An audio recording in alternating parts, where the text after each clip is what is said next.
Hello and welcome to the Brutal Iron Gym podcast, where our goal is to cut through the BS and deliver the brutal truth about topics related to health and happiness. So today's topic is training, and we're going to discuss neural inhibition during rehabilitation and post-injury training. So when somebody's coming back from an injury and they're doing like either rehab movements, which would typically be deemed like kind of like smaller movements than their regular big, large movements. So if someone's coming back from, say, powerlifting, where they do heavy squat, bench, and deadlift, rehab training is typically the stuff you would do before you would actually get back to barbell squats. And then when we say post-injury training, we're kind of talking about when they get back into the big movements and they're working their way back to original strength. So I've helped hundreds of people come back from injuries and various injuries like ankle, knee, hip, spine, neck, blah, blah, blah, shoulder, all the stuff. So, and it's absolutely possible, seen it hundreds of times, where somebody can come back from an injury and actually be stronger than they were before the injury. Part of this is because they can improve technique from before the injury. They can improve mental mindset before the injury. They can improve nutrition. They can improve recovery systems. They can improve an enormous amount of stuff unrelated to simply just physical strength. So even if somebody's injury causes a limitation on physical strength development, they can still become stronger through those other forms of development, such as technique and mindset and recovery and nutrition. So in no way whatsoever is just because you have an injury mean that you can never become better than what you were before the injury. So I've had a lot of muscle tears over the years, and it's related to sleep issues and nutritional issues when I was younger, and other odds and ends. I've talked about those in past podcasts. But every injury I've ever had, I've come back and gotten a new PR, like a new personal record, new personal best, after those injuries. So I have a slip disc in my back. I've torn my hamstring before, but I've still worked up to a 700-pound deadlift. So in no way has injuries ever held me back in terms of my ability to improve over time. It just slowed me down, but it absolutely is not a limiting factor. So in my opinion, there's almost infinite adjustments you can make in all of the other factors in regards to nutrition, recovery, technique, mindset. There are so many available ways to become stronger than just physical. So in no way should you feel limited, because there are so many other possibilities to improve. So what I wanted to talk about today was our body's natural reaction when we're trying to get back to heavy lifting after an injury. And this doesn't necessarily mean heavy lifting is like, if you don't squat, bench, or deadlift, this is still helpful information for you. It's just, how do we get back to our normal activities we did before the injury, but get around the body's desire to try to protect the injury from happening again. So neural inhibition, what I'm kind of referring to in that term, is our body's desire to protect against being injured again, and our body's desire for efficiency of movement rather than maybe kind of the detail of the movement that we would like to develop after an injury. So I'm going to give you an example, and then we'll talk through it, and give you things you can take home from this podcast and kind of start to apply in your own training. So recently I was working with a client. They had hurt their hip, the musculature of their hip, and down the kind of the outside of their leg, the IT band, and some other odds and ends, muscularity-wise. And they were having knee pain, they were having hip pain, a lot of inflammation, a lot of stiffness. They ended up taking a lot of anti-inflammatories, even getting like kind of prescription ones and shots and whatnot. And they had been doing kind of aggressive style of training, and where the technique was not as emphasized as just the poundage and moving stuff really fast. So it did happen to be CrossFit. I have nothing against CrossFit. I like CrossFit for a lot of reasons. But one of the downsides of CrossFit is sometimes if the instructor has a large class load, they can't watch each individual person, and or if the instructor is not educated in strength-based training, they will sometimes promote bad behavior, such as like non-paralleled squats, or squats where the person just like bombs out and bottoms out at the bottom of the movement, and then they wonder why their hips hurt and their back hurts. So there are some technical issues related to squatting for strength that maybe isn't being taught to the instructors as thoroughly as what the instructors are trying to ask their athletes to do. in CrossFit. So I've worked with a lot of CrossFit coaches. I've helped people go to the CrossFit Games, and I've worked with them with strength training in regards to squat and deadlift and overhead press, and I've worked with them nutritionally and corrective movement therapy type stuff. So I am very familiar with the CrossFit world, and I love CrossFit. It's super duper fun. Anytime I get to help a trainer or instructor of CrossFit, I know that it'll make a difference into the people that they work with. So it's super motivating, super fun. So I like CrossFit. But this person did fall into the category of somebody who didn't have very good supporting muscular development. So they were mostly just developed in their lower back. So their squats were absolutely awful. Like, they had high bar, narrow stance squat, but the person was using their lower back predominantly. So everything was always bent over. Everything was always high. Squats never really parallel. Everything kind of just was heavy and looked like shit, basically. And it led to the person feeling like shit. Imagine that. So in a roundabout way, I got in touch with the client. We had started working kind of where I was trying to mix my instructions in with their CrossFit activity. However, our instructions together, the technical form and stuff we were trying to correct, was not being reinforced in their CrossFit. And they were kind of never really moving forward. So we had to have a discussion and kind of talk about, hey, listen, if CrossFit is holding you back, you might have to take a break from it.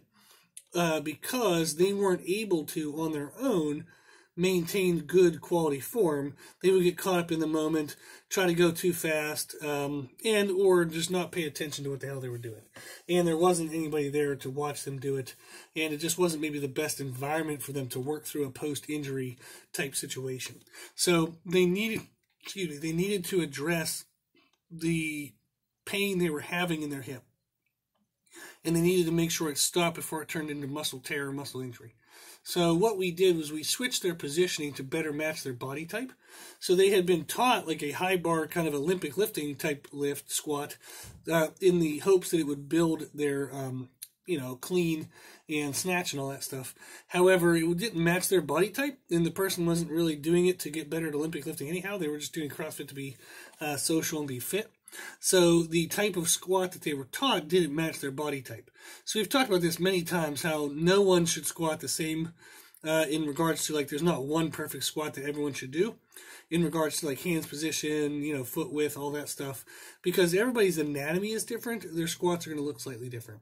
So there are concepts that are correct for everyone to do a squat with. Like, you should basically have your heels down. When you squat, you shouldn't be squatting on your toes. The bar should be kind of centered over the middle of your foot. You really won't benefit from having the bar out over your toes. It'll jack up your lower back. So there are a lot of kind of general concepts, but how you get each body type to address that concept correctly is different. So any coach that has every one of their lifters squat the same is a horrible coach. Now, I say this all the time because I see it all the time. Is you'll see somebody program for people, they'll just pass off one bullshit program, the same program they'll pass from athlete to athlete to athlete. They'll tell everybody to stand the exact same way when they squat. They'll tell them all to do the exact same accessories as if they're one uniform human body that all of them possess, and they all need the exact same responses and kind of stimuli, which is all bullshit. So, and yet that trainer charges money and thinks they're a good trainer. And it's like, oh my God.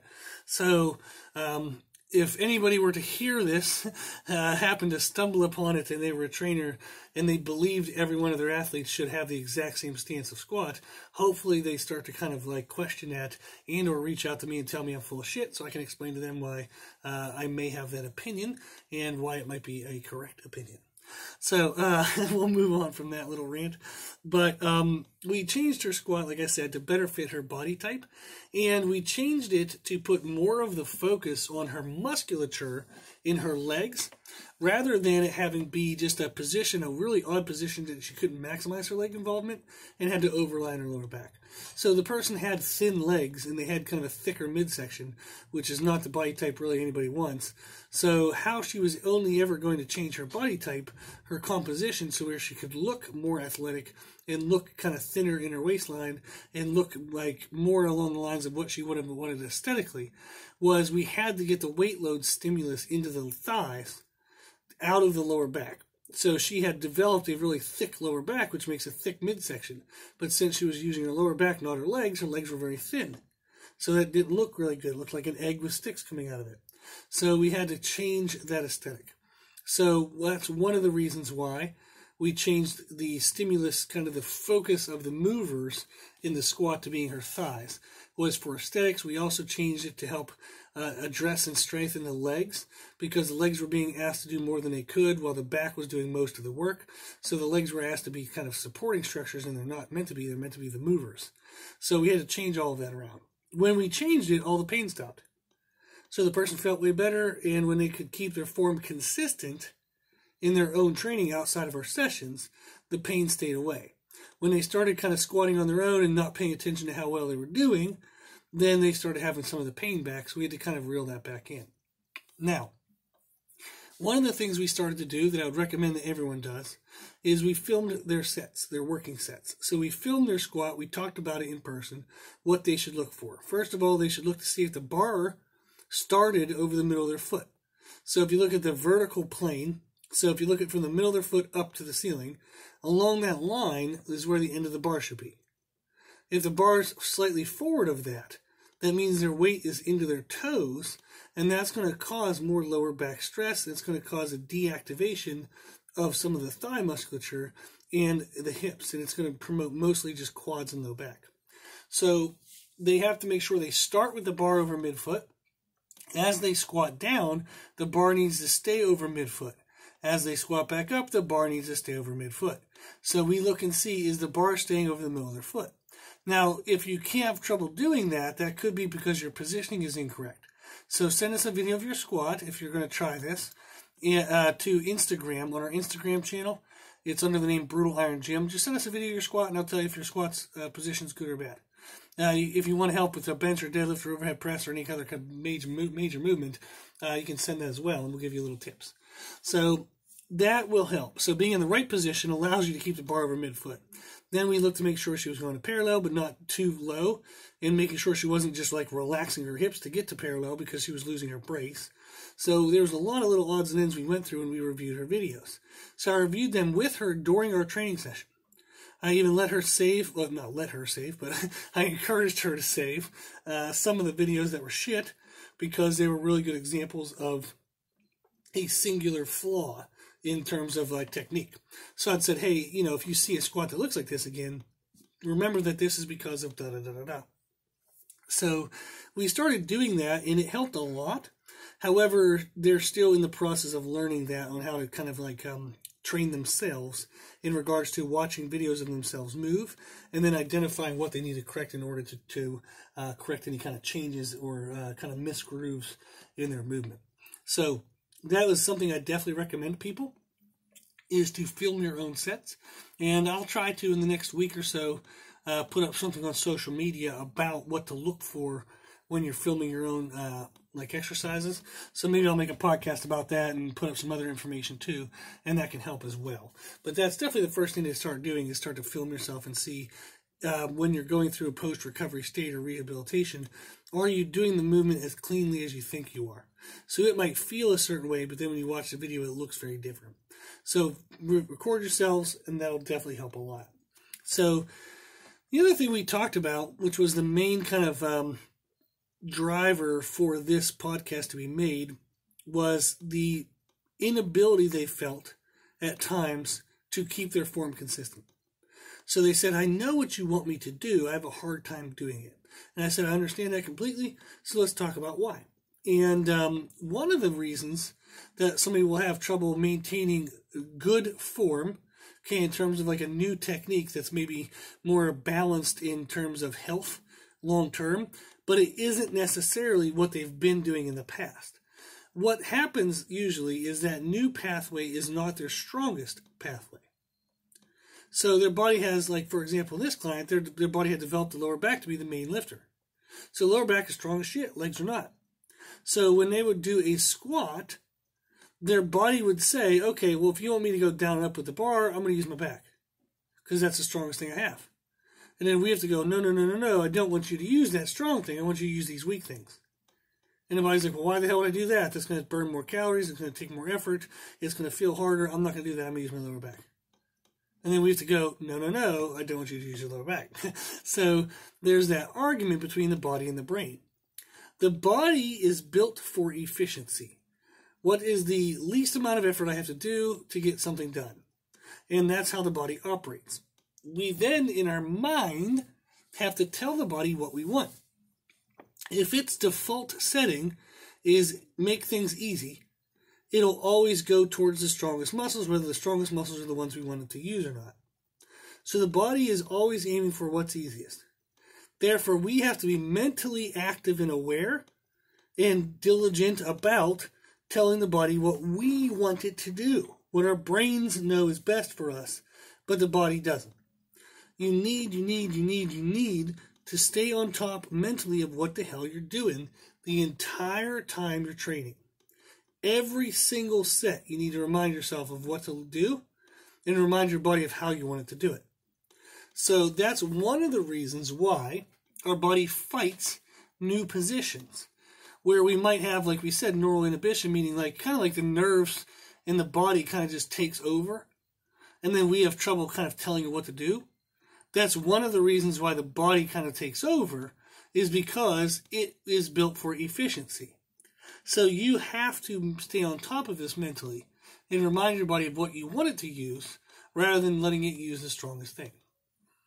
Then, typically, the other main reason why our body will move differently than we really want it to, is for protective reactions. So until the new pathway is the strongest pathway, the body will always try to use the old pathway when it feels super stressed and challenged.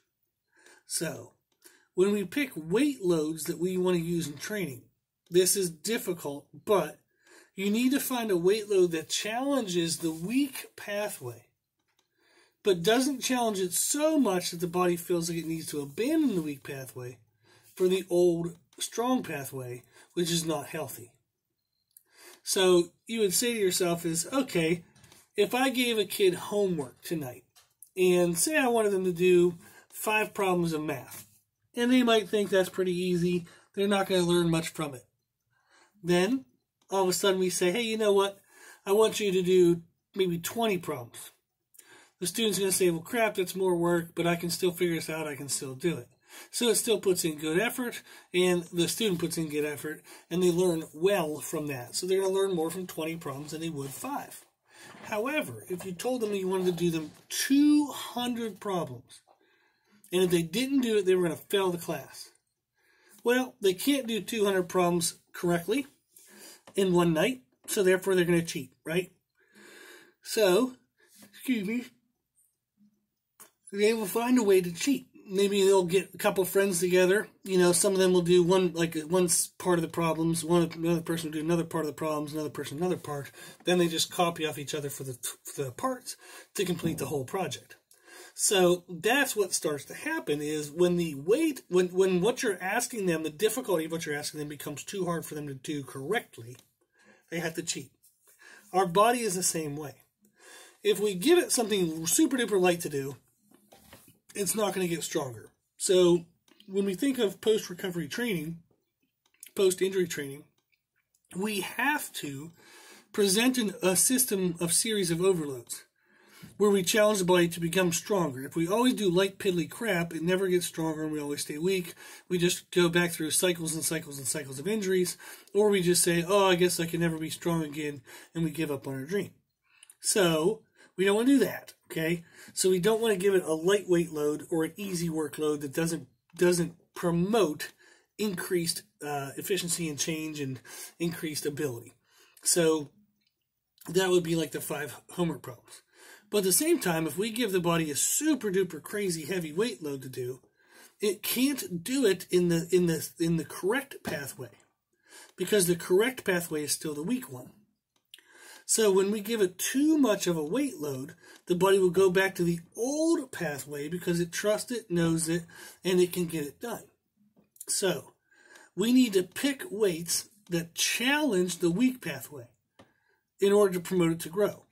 But it's light enough of a weight that it doesn't force an overload above what the weak pathway can do, causing us to use the old bad pathway, which sparks injuries again and kind of cycles back through the same process over and over again.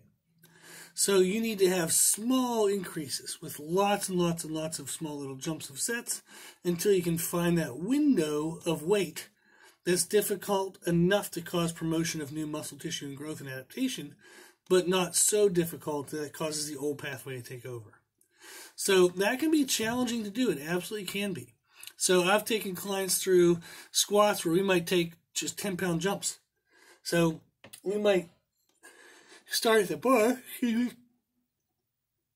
We might go from the bar to 65 pounds to 95 pounds, and then all of a sudden start going 105, 115, 125, 135, 145, 155, 165, 175. Then all of a sudden at 175, they kind of moved a little weird. And we're like, oh, I don't know, that's looking kind of like the old pathway. Can you correct that on this next set? So they try 175 again. It looks a little wobbly, but they kind of corrected it a little bit. And we say, oh, you know what? We got to stay here again. All of a sudden, 175, the next time they get it right. But they only got it right once out of 3 sets, so we got to try it again. Maybe the 4th time they kind of mess it up a little bit. So that's what we're looking for. Is we're finding that weight that causes a challenge to them, okay, in order for them to try to use the right pathway under stress. But it's not heavier than what they can do correctly. So if they got 175 slightly wrong, I'm not going to go to 185 and make them get it really wrong. So the idea of the right weight load is just something that challenges them, but they can still do it correctly. So that's what you do for yourself. So the difficulty in maintaining consistency with new patterns is common. Don't beat yourself up mentally. There's nothing quote-unquote wrong with you. The body is just trying to be efficient and or it's trying to be protective. So what you can do to fight against this is use lots of video review. Film every set you do, working sets. Analyze where the bar pathway is. Even if you're benching or deadlifting, the bar pathway should still be straight up and down. The bar pathway should still be centered over joints and stuff. So like I said, shoot us an email of any lift that you want to apply this information to. Not an email, I'm sorry. Shoot us a video to Instagram, to any lift that you want to apply this information to, and we'll tell you how to do it. So if it's not squats, don't worry. You can still use this information. Just send us the video. Okay, Instagram, Brutal Iron Gym. Then you want to, like we said, review everything. Make sure what you're doing is consistent from set to set to set. So I tell clients all the time that if you film set 1, set 2, and 3, I shouldn't be able to see if you sent me 3 different videos or the same video 3 times. I should have no freaking clue what the difference is between those sets. They should all look identical. Then you want to use correct weight loads, like we said. So use very small jumps during your warm-ups so you can start to feel when the variances start to happen in your technique, but you can feel it in small enough increments so you can catch it at a lighter weight rather than going too heavy, causing injury, or just using bad form.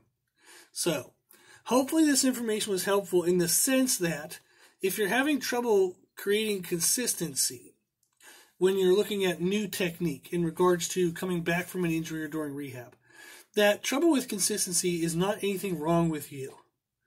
It's just something that exists that you need to adjust to. So like I told a client the other day, I said, when it rains outside, you're not going to blame yourself for it raining, right? We don't yell at ourselves because it rains. We can't control the rain. But we do have to get an umbrella. So we have to adjust to the rain, but it's not our fault that the rain exists. So if you're coming back during rehab and post-injury training, and you're having trouble creating consistency in your technique, it is not your fault. That is the body's reaction, okay, to multiple kind of facets. But the body is doing that. That's not your fault. However, it is your responsibility to adjust to it.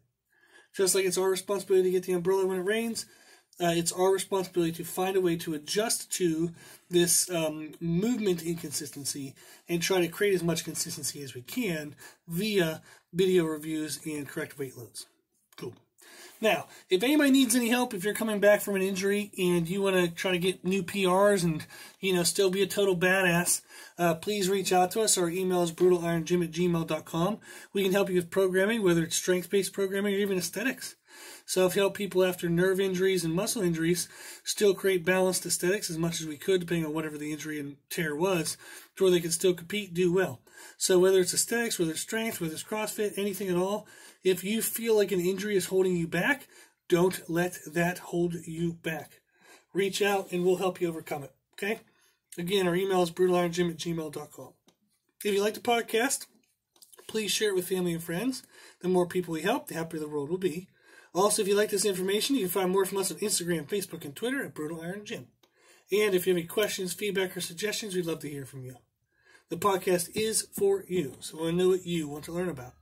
You can tell us at our email, brutalironGym@gmail.com. Okay, as always, I hope this was helpful, and thank you for listening. And thank you for watching.